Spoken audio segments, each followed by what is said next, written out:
Selamat datang dan salam hangat bagi para penggemar JRPG sejati, para penikmat cerita dalam game, serta para pecinta Persona. Hari ini saya ingin membawa Anda semua menelusuri waktu. Kita akan melakukan perjalanan ke akhir era 90-an dan awal 2000-an, ketika Atlus melahirkan bukan hanya satu, tetapi dua mahakarya yang meski kerap terlupakan oleh generasi baru, sejatinya merupakan fondasi emosional dan filosofis dari seluruh seri Persona, yaitu Persona 2 Innocent Sin dan Persona 2 Eternal Punishment. Mengapa Persona 2 Duology adalah yang terbaik? Banyak orang, terutama penggemar baru, mengenal seri Persona melalui Persona 3, 4, atau 5. Namun jika kita melihat secara objektif dari aspek naratif, struktur tematik, dan kedalaman karakter, Persona 2 Duology dua game yang paling melengkapi satu sama lain, menyajikan sesuatu yang belum pernah dicapai lagi oleh seri ini sejak saat itu. Mari kita bahas alasannya satu per satu. 1. Narasi yang berani, kompleks, dan dewasa. Persona 2 tidak hanya sebuah permainan game biasa. Ia mengangkat tema traumatif kolektif, luka batin, penyesalan, dan rekonstruksi memori, dan tidak ragu menyelami sisi gelap manusia. Dalam Innocent Sin, kita melihat bagaimana gosip dan rumor bisa menjadi kenyataan. Secara harfiah, menciptakan dunia di mana batas antara kenyataan dan ilusi menjadi kabur. Dalam dunia tersebut, rumor bukan hanya menyebar. Mereka menjadi senjata, manipulasi sosial, bahkan alat politik. Kemudian, di Eternal Punishment membawa kita di dunia paralel, di mana konsekuensi dari dosa masa lalu harus dihadapi oleh orang-orang yang tidak sepenuhnya bersalah. Ini adalah tema besar, apakah kita harus menanggung akibat dari dunia yang tidak kita ciptakan. Persona 2 tidak menawarkan jawaban sederhana. Ia mengajak pemain merenung, memproyeksikan pengalaman pribadi, dan merasakan ketidaknyamanan sebagai bagian dari pertumbuhan emosional. 2. Karakter yang manusiawi dan relatable. Setiap karakter dalam Persona 2 bukan sekedar anak SMA yang kebetulan punya persona. Mereka adalah manusia dewasa atau remaja mendekati dewasa yang telah melalui trauma, kegagalan, dan pertanyaan moral yang nyata. Seperti contoh dua protagonis kita. Yang pertama Tatsuya Suo, sang protagonis yang pendiam dan penuh rasa bersalah. Bukan pahlawan flamboyan, ia adalah representasi dari seorang yang tidak ingin menghadapi masa lalu, namun tidak punya pilihan selain menghadapinya. Lalu protagonis kita yang kedua di Eternal Punishment adalah Maya Amano. Tokoh utama di Eternal Punishment bukan siswa SMA, melainkan seorang jurnalis dewasa yang mencoba menemukan harapan di tengah kekacauan.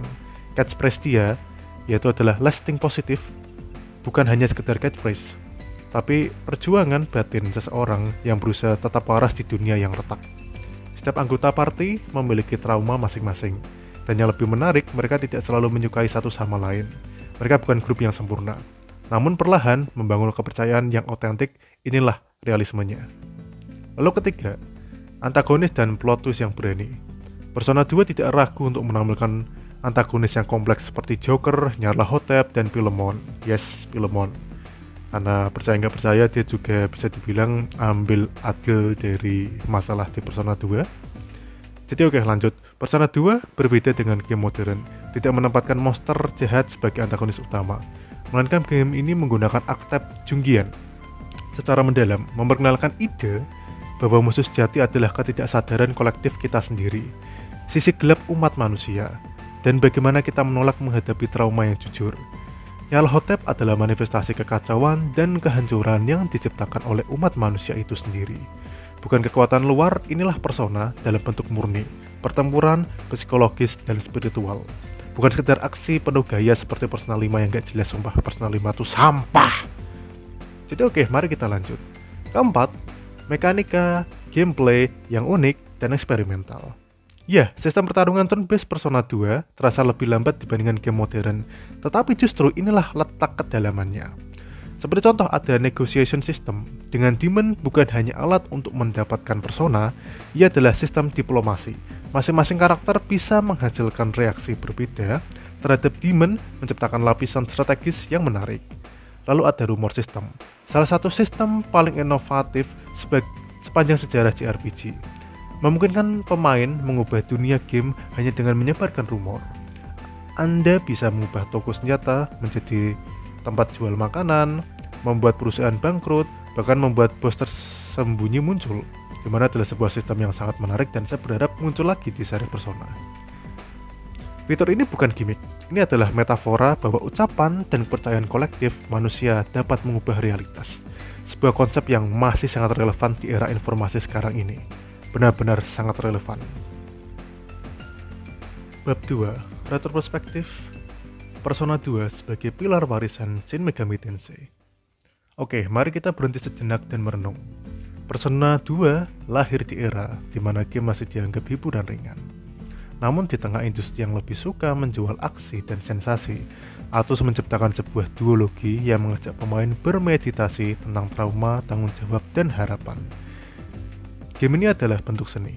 Soundtrack oleh Toshiko Tasaki, Kenichi Tsuchiya, dan Masaki Kurokawa penuh emosi dan atmosferik. Bisa dibilang ya, sangat atmosferik sekali. Dari denting piano yang melankolis hingga ketukan elektronik yang surrealis. Musiknya bukan hanya latar, ia adalah narator emosional dari cerita itu sendiri. Lalu ada desain visual. Meskipun kini dianggap retro, tetap memiliki daya tariknya tersendiri.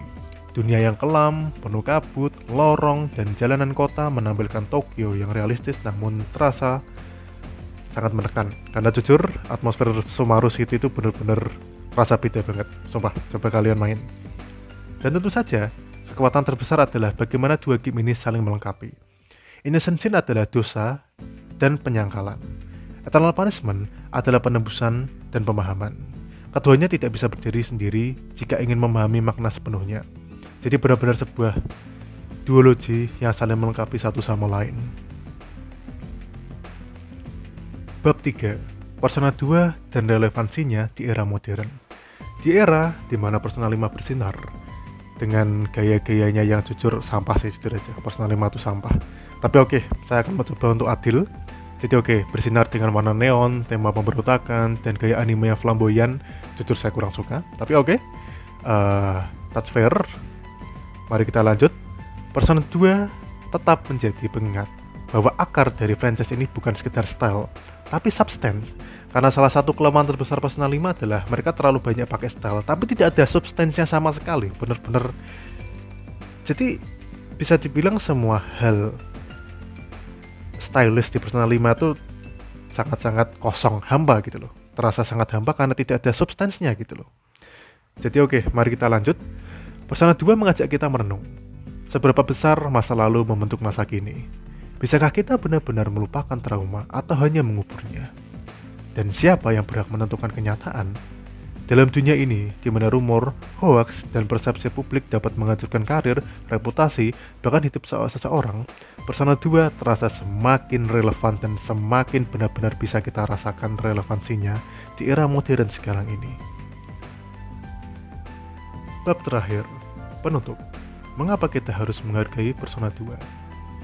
Persona 2 Duology adalah kisah tentang luka dan pemulihan, tentang kesalahan dan kesempatan kedua. Ia adalah refleksi dari sisi terdalam manusia yang penuh kekacauan namun juga keindahan. Kita mungkin menyukai style motif Persona 5 yang jujur, kalau bagi saya pribadi saya kurang suka. Atau mungkin nostalgia hangat Persona 4 atau tragedi gelap dan kelam di Persona 3. Tapi Persona 2 adalah jiwa dari seri ini. Dan seperti jiwa, ia mungkin tidak terlihat mencolok dari luar, tapi ia adalah segala yang membuat kita hidup. Terima kasih. Mari kita beri tepuk tangan bagi Persona 2, mahakarya abadi dalam sejarah JRPG.